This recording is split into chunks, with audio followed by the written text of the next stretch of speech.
تربیت دینی امروز نیاز جامعه از موست، نیاز معاشره از موست. در نظر از ما تربیت دینی نه فقط امروز معاشره و سوسایتی از مو چی در استرالیا، چی در کویتا، چی در یورپ، بلکه دنیا نیاز به تربیت دینی صحیح که است داره، ضرورت داره که تربیت دینی که است منی زندگی های خو اپلای که است کنه.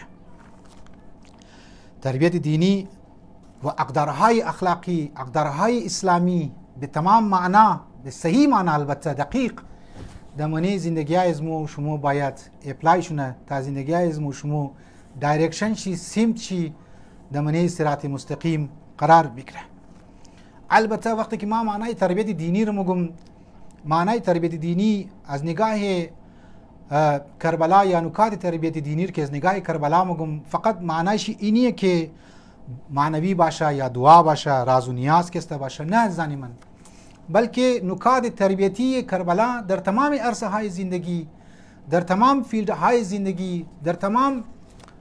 صحنه های زندگی مو نیاز به نکات تربیتی کربلا داره. حتی نکات تربیتی کربلا را مو میتونی اپلای کنی به زندگی سیاسی خو، به زندگی اجتماعی خو، به زندگی اقتصادی و زندگی خانگی های خو و زندگی های فردی خو حتی مو میتونی اپلای کنی. از نگاه جامعه شناسی و از نگاه مسائل اجتماعی ما میخوایم مطلب را بیان کنم که در نظر از ما این نکته تربیتی کربلا ضرورت معاشره از مو ایام است.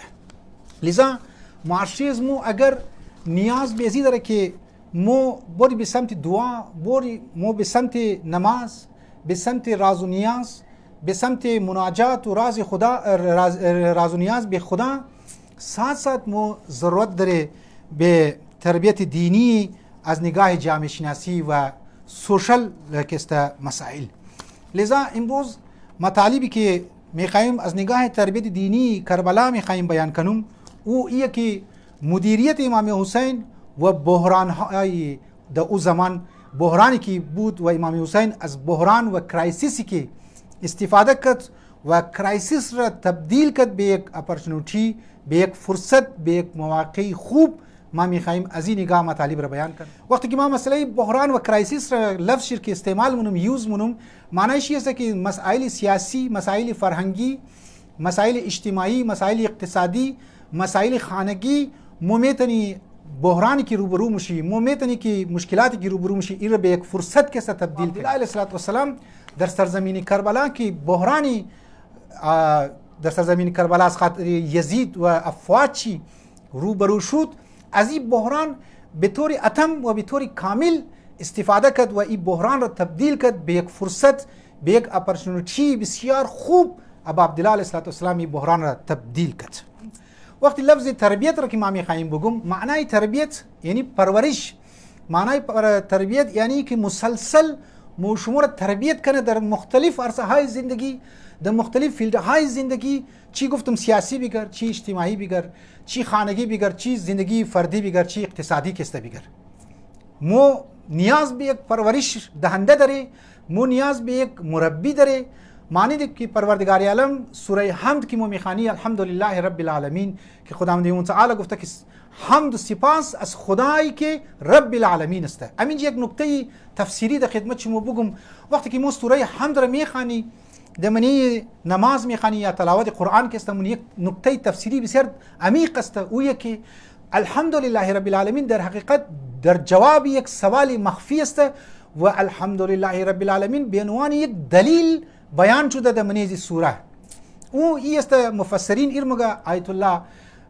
سید محمد حسینی طباطبایی رحمت الله علیه رضوان الله تعالی ایرمگا که در حقیقت الحمدلله رب العالمین در جواب یزی است که بعضی هم چرا مو خدا را حمد کسته کنی، چرا مو بگی الحمدو؟ جوابش این است که رب العالمین، که پروردگار عالم مربی و پرورش دهنده انسان ها هست، عالم هست، عالمین است، مخلوقات تمام دنیا که است پروردگار عالم مربیش است. مسلسل رزق در میده، مسلسل نفس در میده، مسلسل موشمور وجود در میده، فیض علی الاطلاق است موشمور در وجود میده در. لذا وقتی که ما سوره حمد میخوانی سپاس کی مونید و همچی که میخوانی اولین چیزی که موشمو همو چی مفته توجه منی و امیه که خداوند متعال رب است. یعنی هم به عنوان مسائل علم عقاید و علم کلام که خدا اشاره به صفات توحید افعالی مونه، توحید صفاتی مونه و توحید دیگه توحید هم موقع که اونا فعلا بیمانه که مسائل سخت میشه. لذا رب معنیش این که مربی معنیش است که انسان رو مسلسل باید تربیت کنه. کربلا و حادثه عاشورا که مومگی کل یومین عاشورا و کل ارض کربلا معنیش است که مسلسل صفات برجسته و روشن یاران با وفای ابا عبدالله علیه السلام رو ما باید پیدا کنیم. اگر ما شما دقیق فکر کنی برای حادثه عاشورا نه فقط ماه محرم بلکه مسلسل مو کدی اهل بیت اگر رابطه خو برقرار بلی مو باید مسلسل رب ما تربیت چونیم و نه فقط ای که یکی از جنبه های از مو تربیت چون رشد کنه بلکه به قول از آیت الله مطهری بزرگوار ایر موگه که انسان باید تمامی بدنچی تمامی اعضاء و جوارحی که مانند بدن ساز و بالدی بیلدر که بدن خور طرفش توجه میده و دمنی مقابله ساده میشه باید مو شما دمنی روح از خود خو در تمام جوانب زندگی خو مو باید تربیت چونی و از طریق اهل بیت علیهم السلام از طریق کربلا و سرزمین کربلا و د مسلسل د 12 مهینه مو باید کد کربلا باید کانتاکت باید رابطه داشته باشیم کنیکت باید باشیم. امزو خاطر انسان واقعا تعجب مونه از امام صادق علیه السلام از دیگه امام های اسمو د مختلف ایونتس ها د مختلف واقعات و ایدی غدیر بیگر ایدی